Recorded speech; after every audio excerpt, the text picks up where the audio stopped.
സ്കൂളുകളിൽ അമരൻ പ്രദർശിപ്പിക്കണമെന്ന് ബി.ജെ.പി. ചിത്രം വിരുദ്ധത പടർത്തുന്നു എന്ന് എസ്.ഡി.പി.ഐ.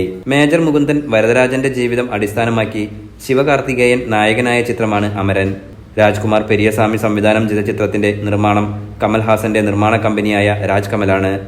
കഴിഞ്ഞ മാസം 31-ന് റിലീസ് ചെയ്ത അമരൻ മികച്ച വിജയം നേടി തിയേറ്ററുകളിൽ ഓടിക്കൊണ്ടിരിക്കുകയാണ്. ഇപ്പോൾ ഇതാ ചിത്രവുമായി ബന്ധപ്പെട്ട ഒരാവശ്യം മുന്നോട്ട് വച്ചിരിക്കുകയാണ് ബി.ജെ.പി. സംസ്ഥാനത്തെ സ്കൂളുകളിലും കോളേജുകളിലും ചിത്രം പ്രദർശിപ്പിക്കണമെന്നാണ് ബി.ജെ.പിയുടെ ആവശ്യം. പുതുതലമുറയ്ക്ക് ദേശസ്നേഹം വളർത്താൻ സിനിമ ഉപകരിക്കുമെന്ന് ചൂണ്ടിക്കാട്ടിയാണ് ബി.ജെ.പി. വിദ്യാഭ്യാസ സ്ഥാപനങ്ങളിൽ സിനിമ പ്രദർശിപ്പിക്കണമെന്ന് ആവശ്യപ്പെടുന്നത്. എന്നാൽ എസ്.ഡി.പി.ഐ പറയുന്നത് സിനിമ കാശ്മീരിനെയും മുസ്ലിം വിഭാഗത്തെയും മോശമായി ചിത്രീകരിക്കുന്നു എന്നാണ്. മുസ്ലിം വിരുദ്ധത പടർത്തുകയാണ് സിനിമയുടെ ലക്ഷ്യമെന്നും ഇവർ കൂട്ടിച്ചേർത്തു. മെയ് 17 എന്ന തമിഴ് അനുകൂല സംഘടനയും ഇതേ ആരോപണമായി രംഗത്തുണ്ട്. അതേസമയം സിനിമയെ എതിർക്കുന്നവർ രാജ്യത്തിന്റെ ഐക്യത്തിനും സുരക്ഷയ്ക്കും എതിരാണെന്ന് ബി.ജെ.പി. തമിഴ്നാട് സംസ്ഥാന വക്താവ് A.N.S. പ്രസാദ് പറഞ്ഞു.